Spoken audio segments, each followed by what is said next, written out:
설교 제목입니다. 나의 약함 하나님의 능력, 그런 제목입니다. 한번 제목 따라서 해보실까요? 나의 약함 하나님의 능력. 생각나는 찬양 있죠? 약할 때 강함 대신에 그 찬양. 이따가 한번 여러분 설교 끝나고 한번 그 찬양 부르면서 정리하도록 하겠습니다. 자, 오늘 말씀 이제 2장입니다. 1장에서 우리가 몇 가지 은혜를 받았는데요. 처음에는 1장에 여러 번 정리해 보면은 나는 성도입니다. 이런 은혜 받. 나는 성도입니다. 그리고 성도는 흠없고 완전한 사람이 성도가 아니라 우리가 그것을 추구하지만 예수님에게 속한 사람이 성도입니다. 예수님에게 속한, 여러분 세상에서 정말로 흠도 없고 티도 없고 그렇게 사는 사람이 만약에 있다면 세상에서 여러분 정말로 도덕적으로 윤리적으로 생활적으로 모든 면에서 완벽해요. 근데 여러분 그 사람이 예수님 안 믿어요. 그럼 그 사람이 성도입니까? 아닙니까? 성도 아니잖아요. 그래서 성도라고 하는 것은 우리가 정말로 온전한 자가 되기를 원하지만 그러나 그것으로 성도가 되는 게 아니라 완전하신 예수님께 속한 자에게 우리가 성도다. 저와 여러분은 성도가 되는 줄로 믿습니다. 그 말씀 나눴어요. 나는 성도고 성도는 예수께 속한 사람의 성도다. 그리고 나는 언제나 주님 안에서 주 안에서 자랑합니다. 나는 주 안에서 자랑합니다. 그렇죠? 자랑하는 자는 주 안에서 자랑하라 그랬잖아요. 그거 배웠고 또 나는 복음으로 살아가는 인생입니다. 내가 복음을 말로만 말하는 자가 아니라 복음으로 살아가는 사람이 되겠습니다. 우리 그런 기도 제목 1장에서 배웠어요. 오늘 2장입니다. 2장 보니까 1절에서 이렇게 말합니다. 2장 1절. 형제들아 내가 너희에게 나아가 하나님의 증거를 전할 때에 말과 지혜의 아름다운 것으로 아니하였나니 이렇게 말합니다. 무슨 뜻입니까? 내가 너희에게 나아가 하나님의 증거를 전할 때에, 이것은 무슨 뜻이냐면은 사도 바울이 맨 처음 고린도의 사람들한테 복음을 전할 때에 그런 뜻이죠. 형제들아 내가 너희에게 나아가 여러분들을 만나서 하나님의 증거를 전할 때, 하나님의 증거가 뭡니까? 말씀이죠. 그러니까 내가 전도할 때에, 복음을 전할 때에, 내가 맨 처음 여러분을 만날 때에 이런 뜻입니다. 그럴 때에, 즉 고린도 교회를 개척할 때에 이렇게 생각할 수도 있고요. 그때에 뭐라고 했어요? 말과 지혜의 아름다운 것으로 아니하였다. 그러니까 화려한 말 언변으로 복음을 전했거나 내가 세상적으로 배운 지혜를 가지고 여러분에게 복음을 설명하지는 아니했다는 거죠. 그런 얘기예요. 자, 그러면서 3절 말씀 보겠습니다. 3절. 우리 3절은 다 같이 함께 읽어보겠습니다. 자, 시작. 내가 너희 가운데 거할 때에 약하고 두려워하고 심히 떨었노라. 내가 너희 가운데 거할 때에, 내가 여러분과 함께 신앙생활 할 때에, 내가 고린도 교회를 개척하고 여러분과 함께 예배드리고 기도하고 함께 신앙생활 할 때에, 그런 뜻이죠. 내가 너희 가운데 거할 때에, 그때 나는 사실 약하고 두려워하고 심히 떨었노라 이렇게 말하고 있습니다. 무슨 뜻입니까, 여러분? 사도 바울이 고린도에서 복음을 전하기 전에 어디에서 복음을 전했냐면은 아덴에서 복음을 전했어요. 여러분 사도행전에 나와 있는 말씀이잖아요. 여러분 잘 아실 거예요. 아덴에서 복음을 전했어요. 아덴에서 복음을 전한 다음에 고린도에 가서 복음을 전했거든요. 그럼 아덴이 어디냐? 요즘 여러분 아테네, 그리스의 옛 수도 아테네 아시죠, 여러분? 아테네. 사도 바울이 그 아테네에서 복음을 전할 때에, 성경은 아테네라고 안 되어 있고 아덴이라고 되어 있죠. 거기서 복음을 전할 때 자신감이 충만했어요. 왜냐하면 거기에는 여러분 많은 철학자들이 있었어요. 여러분 아시는 것처럼 플라톤이니 아리스토텔레스니 여러분 옛날에 학교 다닐 때 배웠던 사람들이잖아요. 그런 철학자들이 많이 있었던 도시였어요. 지식인들이 있었어요. 그래서 여러분 사도 바울은 많이 배운 사람이잖아요. 그러니까 거기 가서 복음을 전할 때에 저들이 생각하는 철학을 내가 가지고 이용해서 복음을 전하면 되겠다. 저 사람들이 가지고 있는 지식을 나도 있으니까 그 지식을 이용해서 복음을 전하면 되겠다라고 했었어요. 그래서 그렇게 열심히 했어요. 그런데 성경에 나와 있는 것처럼, 여러분이 아시는 것처럼 복음의 열매를 맺지를 못했어요. 여러분 사도 바울이 가는 곳마다, 복음을 전하는 곳마다 교회가 세워졌잖아요. 고린도에서 복음을 전해가지고 고린도 교회가 세워졌고, 에베소에서 복음을 전해서 무슨 교회? 에베소 교회가 세워졌고, 빌립보에서 복음을 전해가지고 무슨 교회? 빌립보 교회가 세워졌고, 그런 거잖아요, 여러분. 갈라디아 지역에 갈라디아 교회가 세워지고. 여러분, 그런데 아덴 교회가 있나요? 없잖아요. 아덴 교회. 여러분, 사도행전에 아덴 교회가 없잖아요. 분명히 사도 바울이 아덴에서 복음을 전했는데 아덴 교회가 없잖아요. 무슨 말입니까? 사도 바울이 가장 자신 있게 여기서는 내가 전도 열매를 많이 맺을 거야, 자신 있게 했던 바로 그 아덴에서는 복음의 열매를 맺지 못했다. 그래서 여러분, 신약성경에 아덴 교회가 없는 거잖아요. 열매를 맺지 못한 거예요. 그래서 사도 바울이 이제 아덴을 떠나서 고린도로 올 때는 바울이 마음이 매우 약해졌어요. 자신감을 상실했었어요. 그리고 매우 약해지고 의기소침해지고 낙심했어요. 그래서 오자마자 처음에 바울은 복음을 전하지 않고 브리스길라 아굴라의 그런 집에 들어가서 이제 천막 만드는 일을 도와주면서 거기서 여러분 잠깐 살았었던 거 여러분이 아실 거예요. 그러다가 이제 거기서 브리스길라 아굴라를 전도하고 거기서 시작해서 이제 고린도 교회가 세워진 거예요. 여러분, 그래서 고린도에서 복음을 전하기 시작했어요. 자, 그런데 그럼 여러분, 사도 바울이 아덴에서는 복음의 열매를 맺지 못했는데 고린도에서는 어떻게 됐어요? 복음의 열매를 맺었습니까? 맺지 못했습니까? 전도에 여러분 실패했습니까? 전도에 성공했습니까? 성공했잖아요. 왜냐하면 고린도 교회가 세워졌고, 그리고 고린도 교회가 여러분 아주 규모적으로도 큰 교회가 되었고, 고린도 교회가 기도를 많이 하는 교회가 되어가지고 성령의 은사가 많은 교회가 되었고, 그러니까 고린도에서는 교회가 세워질 정도가 아니라 전도의 열매를 많이 맺었고, 그리고 교회까지 부흥시켰잖아요. 자, 여러분, 그런 거죠. 자신 있게 했던 아덴에서는 교회를 세우지 못했는데 두려운 마음, 떨리는 마음 가지고 했었던 고린도 쪽에서는 복음을 전했을 때에 열매가 맺어졌다. 큰 열매를 거두어지지 않았습니까? 도대체 그 이유가 뭐냐는 거예요. 그 이유가 뭐냐? 그 비결이 뭐냐? 바울은 알고 있는 거예요. 그걸 얘기하고 있는 거예요. 복음을 전할 때 바울의 태도가 달랐었다는 거죠. 어떤 태도였느냐? 다시 한번 여러분 1절 2절 말씀이에요. 1절 2절 보시겠습니다. 형제들아, 내가 너희에게 나아가 하나님의 증거를 전할 때에, 처음 고린도에서 이제 복음을 전할 때에 말과 지혜의 아름다운 것을 아니하였나니, 2절 다 같이요. 시작. 내가 너희 중에서 예수 그리스도와 그가 십자가에 못 박히신 것 외에는 아무것도 알지 아니하기로 작정하였습니다. 아멘. 여러분, 무슨 말입니까? 내가 오직 예전처럼 화려한 말솜씨나 내가 배웠던 지혜를 가지고 전하지 않고 오직 십자가의 복음만 전했다, 이 뜻입니다. 나는 이제 세상적 지혜 몰라, 필요 없어, 그게 아니라 하나님 말씀을 전할 때 항상 십자가, 예수님과 십자가가 중심되는 복음을 내가 전했었어, 이렇게 말하고 있는 거예요. 그래서 고린도 교회가 부흥했다는 겁니다. 4절 말씀 보겠습니다.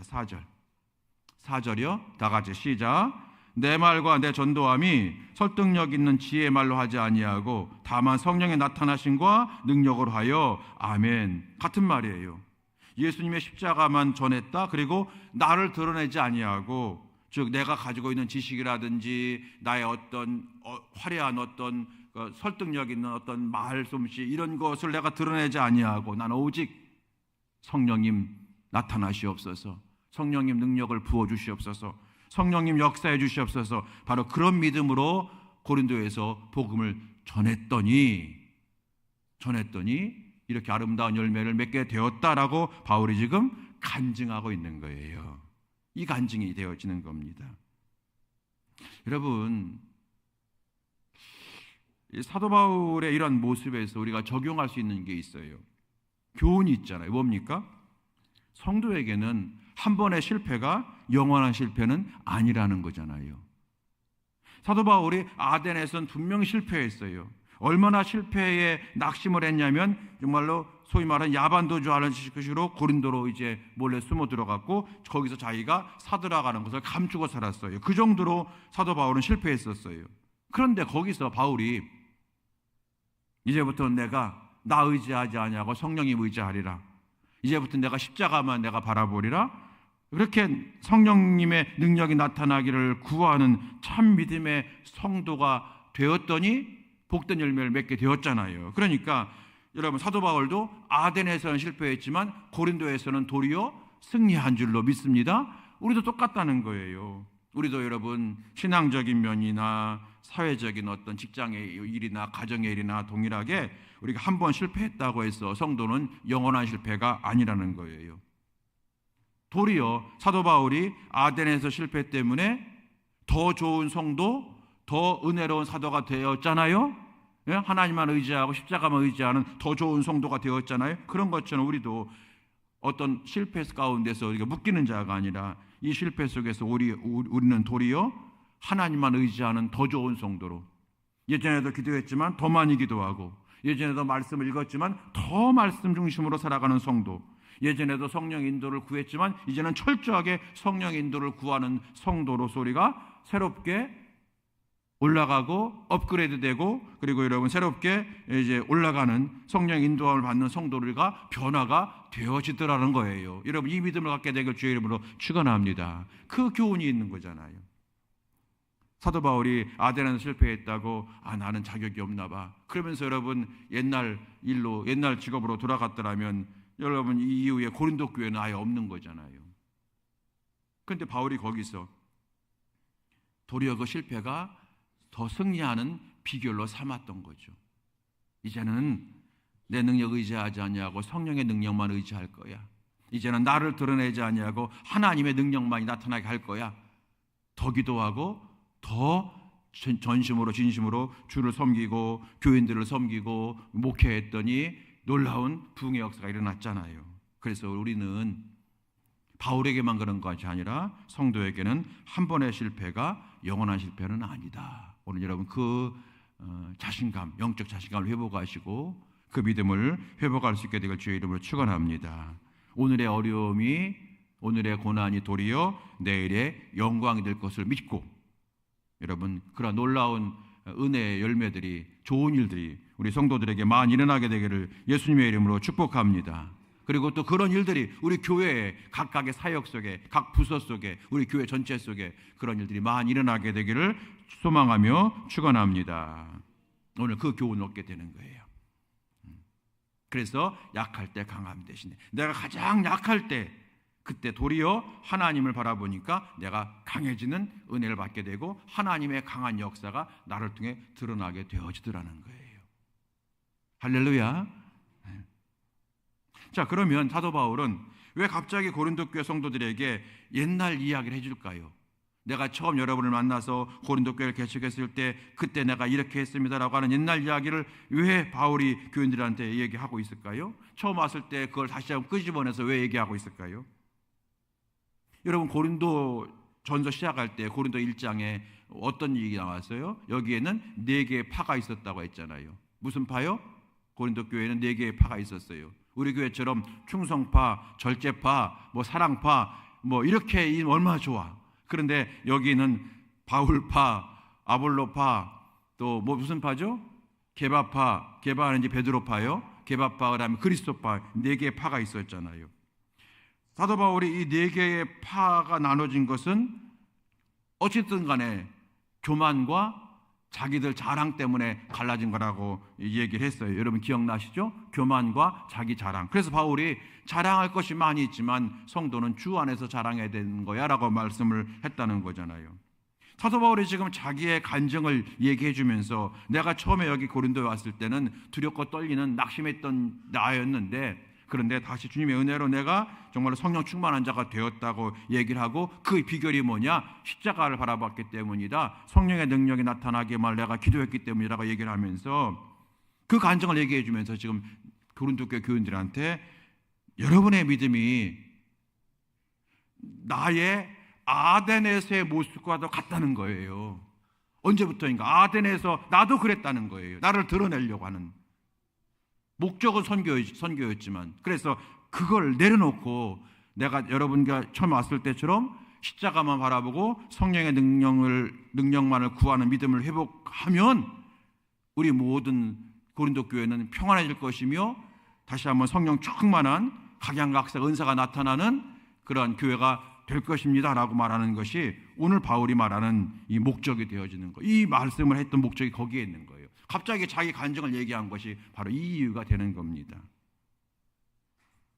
바울이 얘기하는 거죠. 여러분, 내가 나를 의지하고 내 생각대로 했고 나를 드러내려고 할 때는 육신적으로는 자신감이 있었는데 전혀 열매가 없었습니다. 내가 아덴에서 그랬지 않습니까? 그러나 내가 이곳에 와서는 십자가만 바라보고 성령의 나타나심과 능력만을 구했더니 이렇게 아름다운 열매를 맺지 않았습니까? 여러분이 구원받았고 우리 교회가 이렇게 커지지 않았습니까? 여러분 그것을 직접 눈으로 보지 않았습니까? 그런 것처럼 여러분들이 지금 자기를 드러내고 있습니다. 자기 생각을 드러내고 있습니다. 자기 생각과 맞지 않는 사람을 여러분은 멀리하고 있습니다. 마치 아덴에서의 내 모습과 같습니다.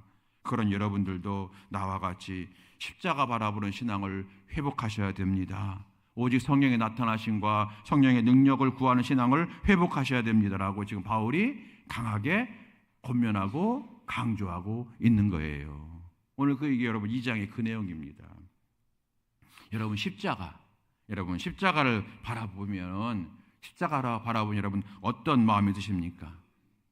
십자가 바라볼 때에 나는 교만할 거야, 나는 높아질 거야, 여러분 그런 생각 드는 사람 한 명도 없잖아요. 십자가 바라보게 되면은 그래, 예수님처럼 낮아지는 것이 이기는 거야, 섬기는 것이 이기는 거야. 그리고 예수님이 십자가에서 죽으셨지만 3일 만에 부활하셨잖아. 그런 것처럼 오늘 내가 실패했어도 영원한 실패가 아니야. 주님이 3일 만에 부활하신 것처럼 우리는 다시 승리할 거야. 여러분 그런 마음이 드는 줄로 믿습니다. 혹시 여러분 나는 교만해져야지, 나는 높아져야지, 여러분 그런 생각 드는 사람 있어요? 십자가 바라보면서 우리 애들도 그런 마음 안 들을 거예요. 여러분 개신교의 십자가, 우리 이제 교회의 십자가하고 성당의 십자가는 좀 차이가 있죠. 다르죠. 우리 여러분 교회의 십자가는 이렇게 십자가에 비어 있죠. 근데 여러분 천주교의 십자가는 어떻게 돼 있어요? 여기에 예수님이 달려 있죠. 그 차이가 있어요.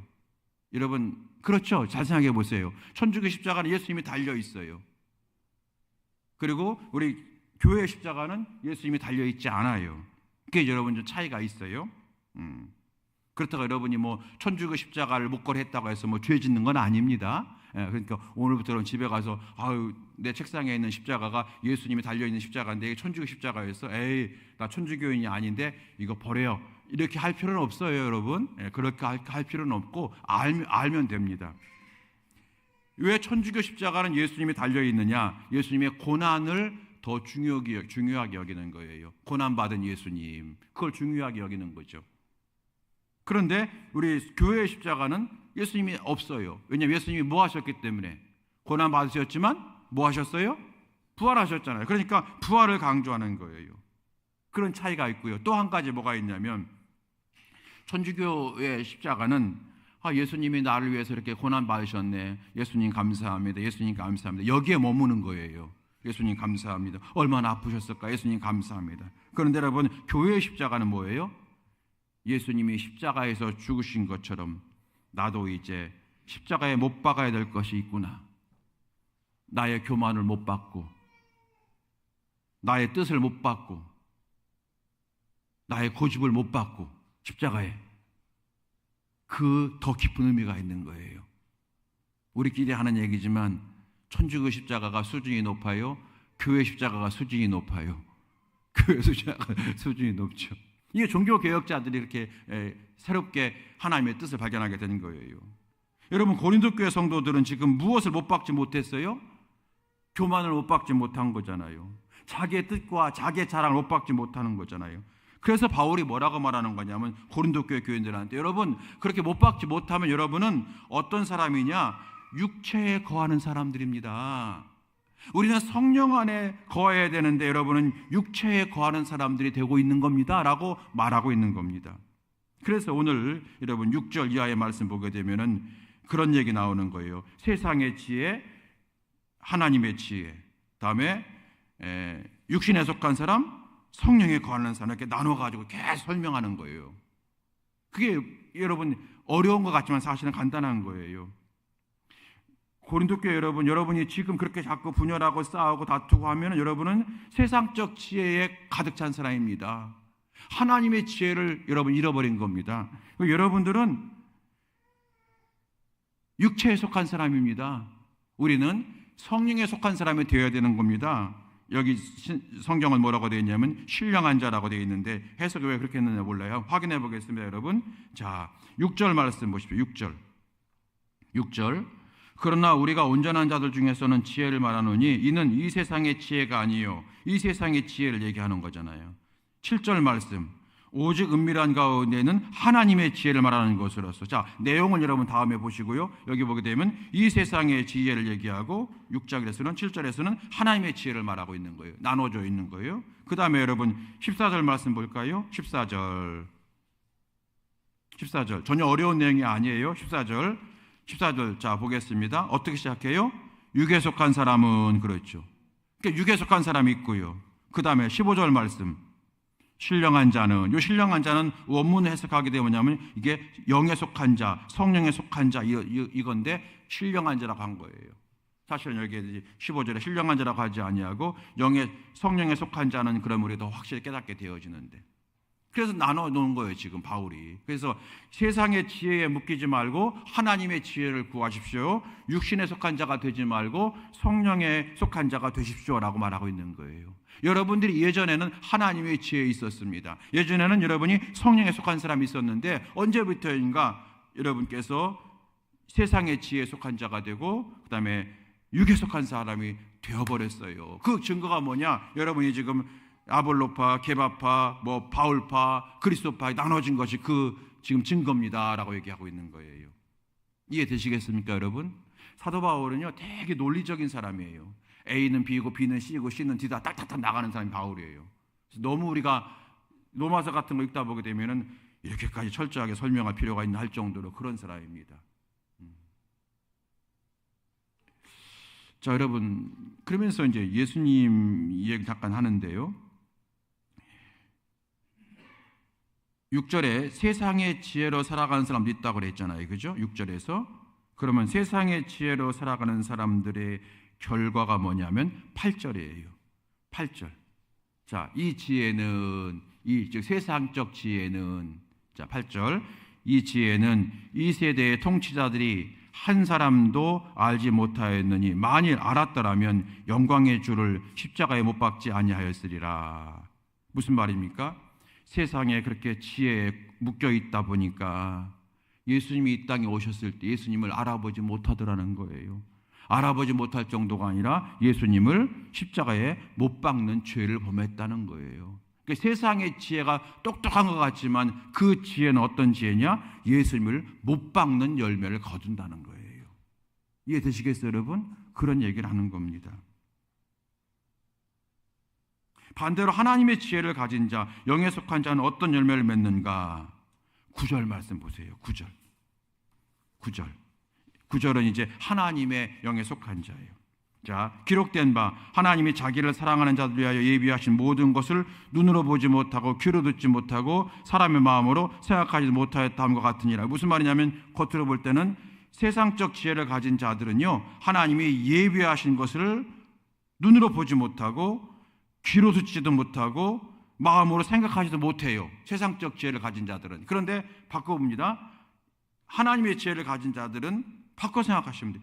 하나님의 지혜를 가진 자들은 하나님이 자기를 사랑한 자를 예비하신 모든 걸 눈으로 보고 귀로 듣고 사람의 마음으로 생각도 해진다는 거예요.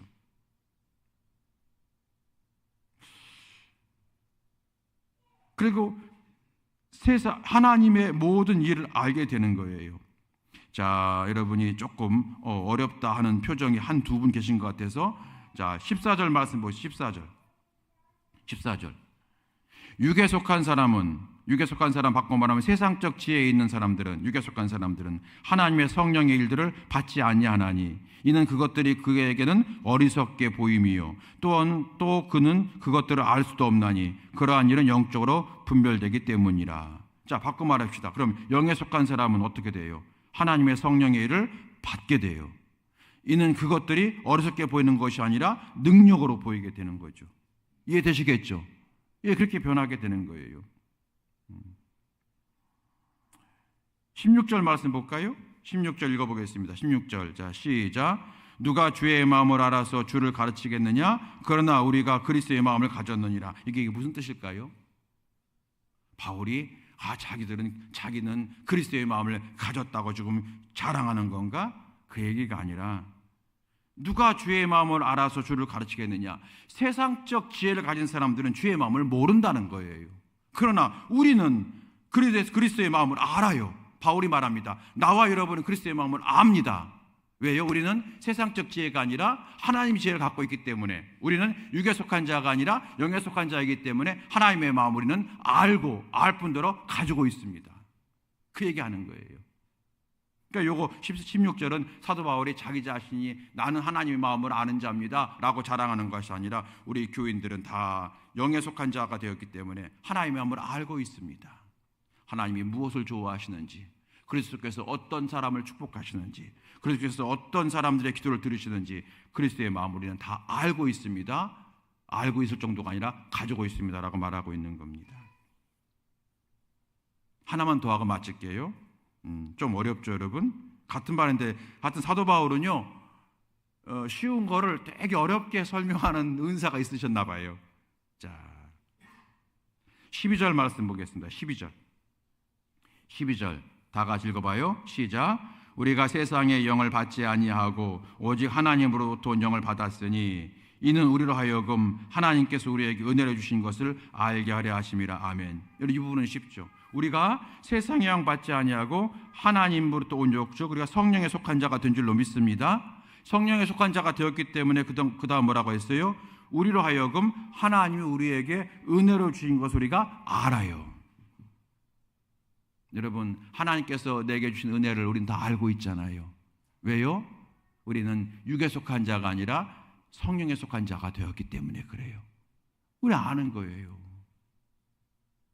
그래서 우리가 하나님 왜 이 문제를 해결해 주시지 않으세요? 우리가 때로 원망하기도 하고 답답하기도 하다가도 기도하다 보니까 몰랐네. 내가 하나님이 내게 주신 은혜는 사실 너무너무 많았는데 이 문제 하나 해결해 주지 못했다고 내가 원망했는데, 하나님 사실은 하나님 모든 것이 주의 은혜입니다. 우리 고백하잖아요. 찬양하잖아요. 감사하잖아요. 왜요? 이건 우리가 세상에 속한 자가 아니라 하나님께 속한 자가 되었고, 육신에 속한 자가 아니라 영에 속한 자가 되었고, 세상적 지혜를 가지고 있는 자가 아니라 하나님의 지혜로 살아가는 자이기 때문에 하나님의 은혜를 알게 되어지는 거예요.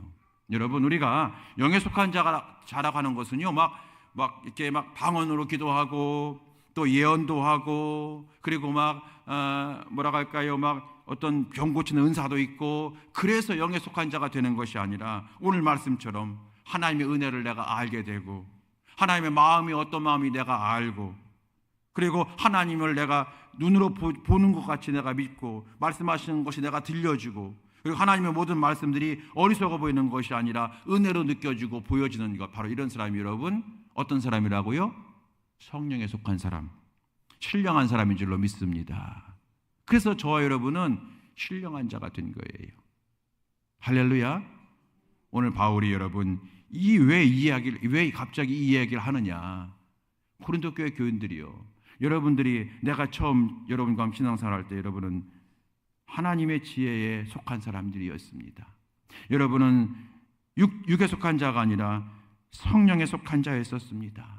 그런데 왜 이렇게 변했습니까? 다시 회복하십시다.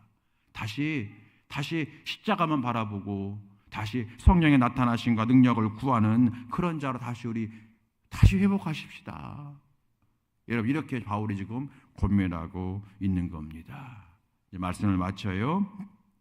오늘 설교를 통해서 저와 여러분이 지금도 그렇게 살아왔지만 날마다 십자가를 바라보는 자가 되어지기 바랍니다. 오늘부터 여러분 교회 나오시면 먼저 이제 어디 앉을까? 저 권사님 오늘 파마가 잘 됐네. 저 권사님 오늘 멋있게 입고 왔네. 이거 먼저 보지 마시고 오자마자 앉자마자 여러분 기도하시기 전에 먼저 살짝 눈을 들어서 십자가를 한번 한 여러분 20초 정도 딱 바라보시고, 주여 감사합니다.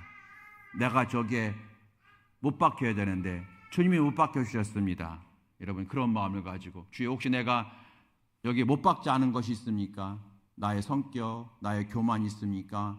주님 그럼 못 받게 하옵소서. 여러분 잠깐 그렇게 한 10초 20초 여러분 묵상하시고 여러분 기도하고 예배를 드린다면 여러분 우리 다 점점 더 하나님의 지혜의 사람 그리고 성령의 사람이 되는 줄로 믿습니다. 그리고 아까 처음 말씀드렸던 거 바울이 가장 약할 때 도리어 놀라운 사역의 열매가 맺어진 것처럼 우리는 한 번 실패로 영원한 실패자가 아니다. 도리어 내가 약해질 때에 내가 약하니까 하나님 붙잡잖아요. 내가 강하면 하나님 이렇게 붙잡는데 내가 강하면 잘 되면 하나님 이렇게 붙잡아요. 그런데 내가 약하면 하나님 이렇게 붙잡는단 말이에요. 이게 뭐예요? 더 의지하는 거예요. 강력하게 의지하는 거예요. 내가 하나님만 더 의지하게 돼요. 약할 때. 그러니까 더 의지하니까 하나님의 능력이 임하는 줄로 믿습니다. 그래서 여러분 약하고 힘들고 어렵고 괴로울 때마다 낙심하지 말고 도리어 이 기회에 내가 더 주님을 의지하고 내가 주님을 더 붙잡고 더 내가 기도하고 더 말씀대로 살리라 하나님 역사할 거야 라고 하는 여러분 하나님의 능력을 확신하고 구하는 우리 모두가 될 수 있게 되기를 예수님의 이름으로 축원합니다. 우리 함께 시간에 여러분 주신 말씀 우리 한번 찬양하시면서 다시 한번 정리하시고 합심하여 기도하고 오늘 예배를 마치겠습니다. 약할 때 강함 대신에 나의 보배가 되신 주 여러분 이 찬양하시죠? 우리 함께 찬양하시겠습니다.